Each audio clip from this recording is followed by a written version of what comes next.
நம்முடைய தந்தையாகி இறைவனிடமிருந்தும் அவருடைய குமாரனாகி கிறிஸ்து இயேசுவிடமிருந்தும் நம் அனைவருக்கும் அருளும் சமாதானம் உண்டாயிருந்ததாக. ஆமேன். இந்த காலை நேரத்திலும் நான் வாசித்து தியானித்து தெரிந்து கொண்டிருக்கிற திருமறை பகுதி ஏற்கனவே நான் வாசித்த ஆதியாகமம் 4ஆம் அதிகாரம் 1 முதல் 15 வரை உள்ள வசனங்கள். அந்த பகுதிகளை நாம் மறுபடியும் வேகமாக வாசிக்கிறேன், கவனியுங்கள். ஆதாம் தன் மனைவியாகி ஏவாளை அறிந்தார். அவள் கர்ப்பவதியாகி காயினை பெற்று கர்த்தரின் மூலமாய் ஒரு மனுஷனை பெற்றேன் என்றாள். பின்பு அவன் சகோதரனாகிய ஆபேலை பெற்றாள். ஆபேல் ஆடு மேய்க்கிறவனானான், காயின் பயிரிடுகிறவனானான். சில நாள் சென்ற பின்பு நிலத்தின் கனிகளில் சிலவற்றை காயின் கர்த்தருக்கு காணிக்கையாக கொண்டு வந்தான். ஆபேலோ தன் மந்தையின் தலையீற்றுகளில் கொழுமையானவற்றை கொண்டு வந்தான். ஆபேலையும் அவன் காணிக்கையும் கர்த்தர் கண்ணோக்கினார். காயினையும் அவன் காணிக்கையும் அவர் கண்ணோக்கவில்லை. ஆகவே காயினுக்கு மிகவும் எரிச்சல் உண்டாயிற்று. அதன் மூலம் அவன் முகம் வாடியது. கர்த்தர் காயினை பார்த்து, உனக்கு எரிச்சல் உண்டானது என்ன? உன் முகம் வாடியது என்ன? நீ செய்கிறது நல்லதென்றால் உன் முகம் மலர்ந்திராதோ? நீ செய்கிறது நல்லதல்லவென்றால் பாவம் உன் வாசலில் பதுங்கி இருக்கும், அதன் ஆசை உன்மேல் இருக்கும், நீயோ அதை ஆண்டு கொள்ள வேண்டும் என்றார். காயின் தன் சகோதரனாகிய ஆபேலை பார்த்து, காட்டுக்கு போகலாம் வா என்றான். அவர்கள் காட்டில் இருக்கும்போது காயின் தன் சகோதரன் ஆபேலுக்கு விரோதமாய் எழும்பி அவனை கொலை செய்தான். கர்த்தர் காயினிடம், உன் சகோதரன் ஆபேல் எங்கே என்று கேட்டார். அவன், நான் அறியேன், என் சகோதரனுக்கு நான் காவலாளனோ என்று சொல்ல, அவர், நீ செய்தது என்ன?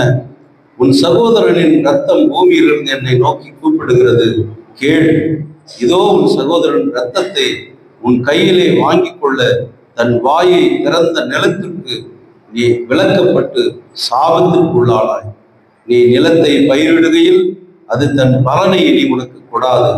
நீ பூமியில் நிலையற்று அலைகிறவனாவாய் என்று சொன்னார். காயின் கர்த்தரை நோக்கி, எனக்கு இட்ட தண்டனை என்னால் சகிக்க முடியாது. இதோ என்னை நாட்டிலிருந்து துரத்தி விடுகிறேன்.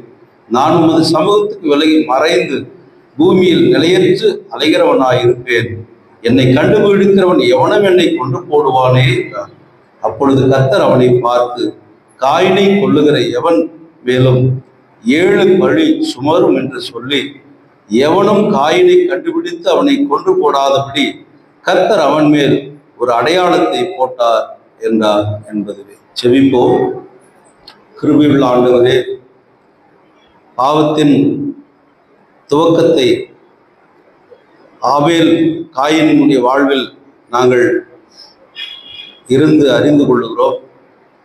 அதனுடைய விளைவுகள், அதனுடைய காலப்போக்கில் நடந்த நிகழ்வுகள் எல்லாவற்றையும் நாங்கள் தியானிக்க காத்திருக்கிறோம். நீர் எங்கள் மத்தியிலே வாரும். எந்த வசனங்களை, வார்த்தைகளை புரிந்து கொள்ளக்கூடிய சக்தியை, பலத்தை, ஞானத்தை நீர் எங்களுக்கு தந்து உதவும். பேசுகிற அடியனை மறைத்து நீர் பேசும். இயேசுவின் நாமத்தில் பிதாவே, ஆமென். கிறிஸ்து இயேசுக்குள் அன்பான உடன் விசுவாசிகளே, உங்கள் அனைவரையும் இந்த காலை நேரத்திலே இறைமைந்தன் இயேசுவின் நாமத்திலே நான் வாழ்த்துகிறேன். 2 நாட்களுக்கு முன்பாக தினத்தந்தியிலே ஒரு செய்தியை நான் படித்தேன். அந்த செய்தி என்னவென்று சொன்னால், தன் மகனை விட நன்றாக படித்த ஒரு மாணவன், ஒரு பையன் நல்லா படிக்கிறான் பள்ளிக்கூடத்துல, அவனோடு படிக்கிற இன்னொரு பையன் அவன் சரியா படிக்கல. இப்போ அந்த தாய், என் மகன் சரியாக படிக்கல, இந்த பையன் நல்லா படிக்கிறானே என்று பொறாமை கொண்டு, தம்பி எங்கள் வீட்டுக்கு சாப்பிட்றதுக்கு வான்னு கூப்பிட்டாங்க. அந்த பையனும் போனான். அவனுக்கு இனிப்புகளை கொடுத்து அதில் விஷத்தை கலந்து அந்த பிள்ளையை கொன்று போட்டாள். இது செய்தித்தாளில் நான் படித்த ஒரு விஷயம், 2-3 நாட்களுக்கு முன்பதாக படித்த விஷயம். இந்த கொலையை பற்றி நாம் என்ன நினைக்கிறோம்? அங்கே ஒரு பொறாமை தலை தூக்கியது. அது ஒரு ஆணுக்கு இருந்திருந்தால் அது பிரச்சனை இல்லை. ஆனால் பிள்ளைகளை பெறுகின்ற ஒரு தாயானவள் இன்னொரு பிள்ளையினுடைய வளர்ச்சி பிடிக்காமல் அவளை கொண்டு போடுகிறார். இதே நிகழ்ச்சி தான் வேதத்தில் ஆதி பெற்றோர்கள் ஆதாம் ஏவாளுடைய பிள்ளைகளுடைய வாழ்க்கையிலே நடந்தது. அன்பானவர்களே, இங்கு ஆதாம் ஏவாள் கடவுளுடைய சாபத்தை பெற்றவர்கள். அந்த சாபம் என்ன? நீ பிள்ளை பெற்றெடுக்கும் போது வேதனையோடு பெற்றெடுப்பாய். ஆதாமுக்கு கொடுத்தது என்ன? நீ பயிரிடுகிற பொழுது நிலத்தின் அந்த கஷ்டம் உன் வேர்வை இரத்தமாய் மாறும் என்று சொல்லுகிறார். கடினமாய் உழைத்து நீ சாப்பிட வேண்டும். இப்பொழுது வேதனையோடு பெற்றெடுத்த ஒரு பிள்ளை, அந்த பிள்ளை எல்லா நல்ல ஈவுகளும் கடவுளால் வருகிறது என்பதை நம்பிக்கையாக கொண்ட ஏவாள் காயின் என்று அவருக்கு பெயர் வைக்கிறார். காயின் என்று சொன்னால் ஆள் என்று அர்த்தம். ஒரு ஆள், ஒரு ஒரு ஒரு நபர், ஒரு ஆள் என்று அர்த்தம். மாத்திரமல்ல, சொத்து என்று ஒரு பெயர் இருக்கிறது. காயின் என்ற பெயருக்கு அர்த்தம் என்ன? சொத்து. 2 பிள்ளைகளை பெற்றார். முதல் மகன் யாரு? காயின். இந்த உலகத்துல பெண் வழியாய் பிறந்த முதல் மனிதன் காயின். அதே போல அவனுக்கு இருக்கிற சிறப்பு என்ன? முதல் கொலைகாரன், முதல் பொய்யன், முதல் பொறாமைக்காரன், முதல்ல கடவுளுக்கு விரோதமாக நேரடியான ஒரு இரத்த பழி பாவத்தை சுமந்தவன். இப்படி அவனுடைய பொல்லாங்கான செயல்களும் பலவீனமான செயல்களும் உண்டு. அது மட்டுமல்ல, அவனுடைய சகோதரன் ஆபேல், 2வது பிள்ளை. ஆபேல் என்ற பெயருக்கு என்ன அர்த்தம்? சுவாசம் இல்லாதவன், மூச்சு நிலையற்றவன் என்று அர்த்தம். அந்த பெயருக்கு ஏற்றபடியே அவன் நிலையற்றவனாய் அவன் போகிறான். ஆனால் அவனுடைய சுபாவம் என்ன? உலகிலே பிறந்த இந்த 2வது மனிதனுடைய சுபாவம் என்ன? கீழ்ப்படிதல், கடவுளுக்கு விரும்பிய பலியை செலுத்துதல், கடவுளுக்கு ஏற்புடைய படி வாழ்வது. அது மட்டுமல்ல, முதல் இரத்த சாட்சியாக மரித்த முதல் மனிதனும் இவர்தான். அதே போல விசுவாச வீரருடைய பட்டியலிலே இடம் பிடித்தவர்கள்ல ஆபேலின் பெயரும் உண்டு. எபிரேயர் 11:4 ஆபேலின் இரத்தப்பழியை பற்றி அங்கே எபிரேய நிருபத்தினுடைய ஆசிரியர் எழுதுகிறார். அன்புக்குரியவர்களே, இங்கே காயின் ஒரு விவசாயியாக இருக்கிறார், ஆபேல் ஒரு மேய்ப்பனாக இருக்கிறார். இப்ப நாம என்ன சொல்லலாம்? முதல் விவசாயி யாரு? காயின். முதல் மேய்ப்பன் யாரு? ஆபேல். ஆனால் இவர்களுக்குள்ள ஒரு ஒற்றுமை இருக்கிறது. என்ன தெரியுமா? இந்த நிகழ்ச்சியை படிக்கிற பொழுது நமக்கு புலப்படுகிற ஒரு நிகழ்ச்சி என்னன்னா, 2 பேரும் தாய் தகப்பனுடைய சொல்லுக்கு கீழ்ப்படிந்தவர்கள் தான். ஏனென்றால் கடவுளுக்கு பலி செலுத்த வேண்டும், நன்றி படையில் காணிக்கை கொடுக்க வேண்டும் என்று தாய் சொல்லியிருக்கிற அந்த வார்த்தையின்படிதான் இவர்கள் கடவுளுக்கு பலி செலுத்துகிறார்கள் அல்லது காணிக்கை கொடுக்கிறார்கள். அப்ப தாயினுடைய சொல்லை அல்லது தாய் விரும்புகிற செயல் என்ன? எல்லாத்தையும் கொடுக்கிறது நமக்கு கடவுள் தான். அந்த கடவுளுக்கு நாம் காணிக்கை கொடுக்க வேண்டும் என்று முதல் காணிக்கையை படைத்தவர்களும் இவர்கள் தான். ஆனால் அந்த காணிக்கைகளிலே, படைக்கப்பட்ட காணிக்கைகளிலே விவசாயி என்ன கொண்டு வருவான்? காய்கறிகளை கொண்டு வருகிறான். மேய்ப்பன் என்ன கொண்டு வருகிறான்? ஆடு. அன்றைக்கு பிரதான தொழில் ஆடு மேய்த்தல் தான். அதில் சிறந்ததை கொண்டு வந்து வைக்கிறான். இரண்டையும் கடவுள் பார்க்கிறார். ஆபேலுடைய காணிக்கையை கடவுள் அங்கீகரித்து ஏற்றுக்கொள்ளுகிறார். காயினுடைய காணிக்கையை ஏற்றுக்கொள்ளவில்லை. இது நமக்கு ஒரு கேள்வி இல்லையா? ஏன் கடவுள் இப்படி செய்யணும்? அவனுடைய காணிக்கையை ஏற்றுக்கொண்டிருக்க வேண்டும், இவனுடைய காணிக்கையும் ஏற்றுக்கொண்டிருக்க வேண்டுமே. ஏன் அப்படி அவர் செய்யல? ஆபேலுடைய காணிக்கை மட்டும் ஏன் அவர் ஏற்றுக்கொள்ளுகிறார்? அப்ப கடவுள் இங்க வேறுபாடுகளை பார்க்கிறாரா? காணிக்கைகளில் வேறுபாடுகள் இருக்கிறதா? கொடுத்தது கரெக்டு, படைத்தது கரெக்டு, ஆனால் கடவுளுக்கு நாம் செலுத்துகிற ஆராதனை, ஏன்னா படைக்கணுன்றதும் கடவுளுக்கு நன்றி செலுத்துறதும் இவங்களுக்கு தெரியாது. தன் தகப்பன் மூலமாக தான் இந்த காணிக்கையை அவன் படைத்திருக்க வேண்டும். ஏன்னா தொழுது கொள்வதற்கு அவர்களுக்கு இடம் இல்லை, வழிபாடு இல்லை, ஆலயம் கிடையாது, பலிபீடம் கிடையாது, எதுவுமே கிடையாது. ஆனால் என்ன வேறுபாடு? இவன் போய் காய்கறி பறிக்கிறான், கிடைச்சதை பறிக்கிறான், கொண்டு வந்து கொடுக்குறான். ஆனால் அவன் என்ன செய்கிறான்? ஆபேல் செலக்ட் பண்றான். அவனை கடவுளுக்கு கொடுக்க வேண்டிய ஒரு பலியை அவன் செலக்ட் பண்றான், தேடுகிறான்.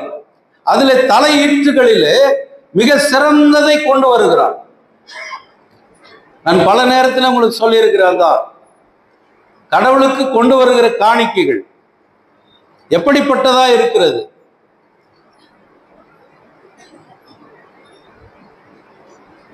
கல்டா நோட்டுக்கு தேடி கண்டுபிடிச்சு கொண்டாந்து போடுறீங்களா காணிக்கை பையில? என்னம்மா நல்லா ஃப்ரெஷ்ஷாக இருக்கிற நோட்டு காணிக்கை பையில போடுறோம். நம்மளால எதுவும் மாற்ற முடியலையோ அதை கொண்டு வந்து போட்டுறது. ஏன்? அதை பொருளாளர் இருக்கிறாரு, அந்த சாமிக்கிறாரு, அவங்க மாற்றிக்குவாங்க பேங்க்ல போய். நம்மகிட்ட எது சரியில்லாததோ அதை கடவுளுக்கு மட்டும் இல்லை, மற்றவர்களுக்கு கூட நாம் எதை கொடுக்குறோம்? ஒரு நம்ம வீட்டான வந்து ஒருத்தர் சாப்பாடு கேட்குறாங்க, கொஞ்சம் பசிக்குதுமா ஏதாவது கொடு அப்படின்னா, ஒரு 5 நிமிஷம் வெயிட் பண்ணுங்க, உழை வச்சுக்கிறேன், கொதிக்க வச்சு உனக்கு கொட்டுறேன் அப்படின்னு நம்ம சொல்றோமாங்க? இல்லை, இரு இங்கே இரு, இந்த பைபாஸ்ல செல்வம் கடையில் போய் 2 இட்லி வாங்கினார் உனக்கு அப்படின்னு யாருன்னா போய் வாங்கினாருமா? சாப்பிட்டு எதனா மீந்தம் வச்சுக்குவோம் பாரு, நம்ம அந்த மீந்ததை கொண்டாந்து போடு, மீந்தது சுவாந்தது எதுனா இருந்தா போடு. பலகாரம் கூட அப்படிதான். பண்டிகை நாட்களில் பலகாரம்லாம் சுட செஞ்சு நம்ம எல்லாம் சாப்பிட்டுக்குவோம். மீந்து நம்பத்து போய் கொஞ்சம் இருக்கும் பாரு, மீந்துச்சு கொஞ்சம், அந்த கொப்பை வராங்க பாரு அவங்களுக்கு கொஞ்சம் கொடுத்துரு, இந்த வராங்க பாரு அவங்களுக்கு கொஞ்சம் கொடுத்துரு, இந்த ஸ்வீட்டு பூர்ணம் பூத்துக்கிற மாதிரி இருக்கும், அதை எடுத்து இருந்தாங்க கொடுக்குறது. கடவுளுக்கு படைத்தலும் பிற மனிதனுக்கு படை, ஏன்னா கடவுளுக்கு கொடுக்கிறதும் பிற மனிதனுக்கு கொடுக்கறது ரெண்டுமே சமம் தான் இல்லையா? ஏழைக்கு இறங்குகிறவன் கடவுளுக்கு கடன் கொடுக்கிறான்ற வார்த்தை அவன் வழியே தான் வெளிப்படுகிறது. அப்ப இங்கே ஆபேலுடைய காணிக்கை, அவன் தேர்ந்தெடுக்கப்பட்ட சிறந்த பொருளை கடவுளுக்கு பலியாக கொடுக்கிறான். அந்த காணிக்கையை கடவுள் அங்கீகரித்து ஏற்றுக்கொள்ளுகிறார். ஆனால் அதுல ஒரு விசுவாசம் இருக்கிறது, அதுல ஒரு நம்பிக்கை இருக்கிறது. கடவுள் இந்த காணிக்கையை அங்கீகரித்து ஏற்றுக்கொள்வார் என்பதை அவன் விசுவாசித்தான். ஆனா இவன் ஏனதானான், அப்படி எது ஏனதானான், ஏதோ கும்பல்ல கொடுக்கலாம். நேற்று கூட பொதுக்குழுல ஒரு செய்தி பேசணும், ஹார்வெஸ்ட் ஃபெஸ்டிவல் இருக்குது. அதனால ஹார்வெஸ்ட் ஃபெஸ்டிவல் நம்ம என்ன செய்யணும்? எல்லாரும் காணிக்கைகளை ஏழை பொருள்களை கொண்டு வரணும் அப்போ தலைவர் சொல்றாரு, முன்னெல்லாம் 2 மணி நேரம் ஏலம் விடுவாங்க, நீ இப்போ 1/2 மணி நேரம் தான் ஏலம் விடுறாங்க. ஏன்னா அவ்வளவு வேகமா விடுறாங்களா? வரவு கம்மி, பொருள் கம்மி. ஏன்? என்னத்தை கொடுத்து என்னத்தை பண்ணி என்ன பண்ணுறது, கட்சியில் நம்ம நோட்டீஸ் போட்டு பேரை போட்டுருவாங்க. எதுக்கு நம்ம அதை போடணும், வாங்கணும், எழுதணும் இல்லையா? ஒவ்வொருவரும் எதையாவது ஒன்று கொண்டு வாருங்கள், எதையாவது ஒன்றை கொண்டு போங்கள். அதுதான் ஆண்டவருக்கு நீங்கள் செலுத்துகிற காணிக்கைகளினுடைய பிரதிபலன். இது ஏதோ நமக்கு காணிக்கை சேகரத்துக்கு பணத்தை சேகரத்துக்காக இல்லை, பொருள்களை பற்றி அல்ல, அதனுடைய மதிப்புகளை பற்றி அல்ல, கொடுக்கிற உள்ளத்தை ஆண்டவர் பார்க்கிறார். அதுதான் இங்க நடக்குது. அவனுடைய இருதயத்தை ஆண்டவர் பார்க்கிறார். மனிதன் முகத்தை பார்த்து கொடுப்பார், கடவுளோ இருதயத்தை பார்க்கிறவர். நீ எப்படிப்பட்ட உள்ளத்தோடு கொடுக்கிறாய்? ரொம்ப அர்ஜென்ட்டுங்க, எனக்கு ஒரு 500 ரூபாய் வேணும் அப்படிங்களா? நானே மதியானம் சிசி எடுத்து வச்சிருந்தேன், சரி இந்தாங்க கொடுத்தாச்சு, வாங்கி போயிட்டாரு. இப்போ நம்ம புலங்களுக்கு பாரு, அது ரொம்ப மோசம். நானே கஷ்டப்பட்டு என்ன செய்து ரெடி பண்ணி வச்சிருந்தா அப்படி வந்து குடின்னு போயிட்டாங்க, இப்படி வந்து வாங்கிட்டு போயிட்டாங்க, இப்படி கொடுத்துட்டேன் அப்படி கொடுத்துட்டேன். அப்போ உனக்கு உள்ள மன நிறைவா கொடுக்கல.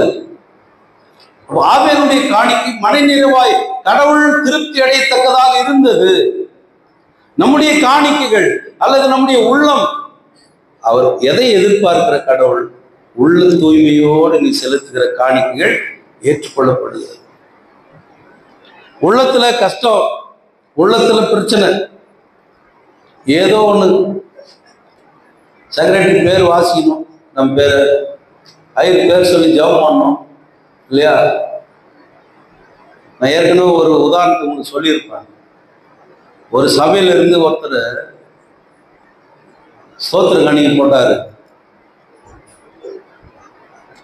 ஐயர் ஜெபம் பண்ணாரு, பேரை சொல்லி ஜெபம் பண்றாரு, 500 ரூபா கொடுக்குறாரு வாரம் வாரம். திடீர்னு சபையில் அவருக்கும் ஐயருக்கும் பிரச்சனை ஆயிடுச்சு. நான் வேற சபைக்கு போறேன், உங்க சபை வேணாம் போயிட்டாரு வேற சபைக்கு. அந்த சபையில் இதே மாதிரி அவர் வாரம் வாரம் என்ன பண்றாரு, 500 ரூபாய் கொடுக்குறாரு காணிக்கை. அந்த சபையில் அந்த ஐயர் பேர் சொல்லி ஜெபமே பண்றதில்லை. 2 வாரம் பார்த்தாரு, ஏதோ ஐயர் மறந்துட்டு வரப்படுது வயசானவர். 3ஆவது வாரம் கொடுத்தாரு, வாசிக்கவே இல்லை. ஐயர் கட்டு கூப்பிட்டு கேட்டாரு, பாஸ்டர் நான் அந்த சர்ச்சில் இருந்தேன் இல்லையா, அப்போ நான் இந்த மாதிரி சோத்திர காணி கொடுப்பேன், என் பேரை சொல்லி ஜெபம் பண்ணுவாங்க, நீங்க என் பேரை சொல்லி ஜெபம் பண்ணலையே, ஏன் நான் கொடுத்தது தெரியக்கூடாதா, என்ன சொல்லுங்க அப்படின்னாரு. பாஸ்டர் கூலாம் சொன்னாரு, காணிக்கு யாருக்கு கொடுத்தாரு, காணி யாருக்கு போடுறாங்க, நான் கடவுளுக்கு தான் போடுறேன், கடவுள் கட்டி கொடுத்துட்டு யார்கிட்ட கேட்க, நீ இப்போ யார் கட்டி கேட்கணும், நீ கடவுளுக்கு கொடுத்தது பேரு யார் தான் உச்சரிக்கணும், கடவுள் உச்சரிச்சிருப்பாரு. நீ எனக்கு உனக்கு கொடுத்தது, நீ கொடுத்தது கடவுளுக்குன்னு சொன்னா கடவுள் அதை அங்கீகரித்து ஏற்று அதனுடைய ஆசீர்வாதங்களை உனக்கு தருவார். என்னால முடியாது, நீ எனக்கு கொடுத்த நினைச்சிருக்கிற. அப்ப உன் பேரு எதுக்கு? சில நேரத்துல கிராமங்களில் நீங்க பாத்தீங்கன்னா ஒரு ஆலயத்துக்கு ஒரு ஏதோ ஒரு பொருளை கொடுத்தாங்கன்னா கீழே என்ன போடுவாங்க, உபயதாரர் இந்த பொருளை கொடுத்தாரு, உபயதாரர் யாரு, இவர் பேர் என்னன்னு பேரு நோட்டீஸ் போர்டில் போட்டு அங்கே செவத்துல ஒட்டுவாங்க. நம்ம சர்ச்சு கட்டும் போது கூட யாராவது காணிக்கை கொடுத்தாங்கன்னா இந்த ஆட்கள் காணிக்கை கொடுத்தாங்கன்னு சொல்லிட்டு என்ன பண்ணியிருப்போம், ஒரு செவத்துல எழுதி வச்சிருப்போம். எதுக்கு அது, எதுக்கு அந்த பேர் எழுதி வச்சுக்கிறோம்? நீ கொடுத்தது தெரியணுன்றதுக்காக. அடுத்து வர சந்ததி இவங்கெல்லாம் இது கொடுத்துருக்குறாங்க, நாம் இதை விட சிறந்ததா கொடுக்கணும். ஆண்டவருக்கு கொடுப்பது. இங்கே நம்மிடம் உள்ளதில் சிறந்ததை கடவுளுக்கு கொடுக்க வேண்டும் என்கிற ஒரு அழைப்பு ஆபேலுடைய காணிக்கையினுடைய நாம் கொடுக்கப்படுகிறது. அதை விட முக்கியமானது ஏவாளுடைய அந்த சொல்லிக் கொடுத்த செயல். இன்றைய பெற்றோர்களுக்கு அது மிக முக்கியமானது. கடவுளுக்கு எப்படி எதை எவ்வாறு கொடுப்பது என்பதை பெற்றோர்கள் பிள்ளைகளுக்கு சொல்லிக் கொடுக்க வேண்டும். இப்போ ஆபேலும் காயினும் கடவுளுக்கு காணிக்கை படைக்கிறாங்கன்னா யாரும் அவங்களுக்கு சொல்லித்தானே கொடுத்துருக்கணும். அவங்களுக்கு தெரியாது இல்ல, காணிக்கை படைக்கணும் கடவுளுக்கும் தெரியாது. ஆனா பெற்றோர்கள் சொல்லியிருப்பார்கள். கீழ்ப்படிதலோடு கடவுளுக்கு அவர்கள் காணிக்கை படைத்த போது காயின் கடமைக்காக விசுவாசம் இல்லாமல், ஆண்டவர் மேல பற்றுதல் இல்லாமல், இதெல்லாம் கொடுத்து அவர்தான் என்ற அவன் நம்பிக்கை இல்லாமல் ஏதோ கடமை படைக்கிறான். ஆனால் ஆபேல் அப்படி அல்ல. அவன் கடவுளுக்கு பயந்து கீழ்ப்படிந்து, இதெல்லாம் அவனிடத்திலிருந்து வந்தது. சாலமன் பேரரசர் சொல்லுவார், உமது கரத்தில் வாங்கி உமக்கே கொடுத்தோம் அப்படின்னு. அவருடைய கரத்திலே வாங்கி அவருக்கே கொடுக்குறது. அதுதான் நேர்மையான விசுவாசம். அதுதான் நேர்மையான விசுவாசத்தினுடைய காணிக்கை. அதுதான். அதை ஆபேல் நேர்த்தியாய் செய்கிறார். ஆனா என்ன நடக்குது? காயின் எரிச்சல் அடையும், கோபப்படுகிறான். என்ன இவன் பெரிய ஆளா, இவன் காணிக்கை மட்டும் எடுத்துக்கிறாரு, நம்ம காணிக்க கடவுள் விட்டுட்டாரு. இப்ப கடவுள் அவன் இடத்துல பேசுகிறார். என்ன பேசுறாரு?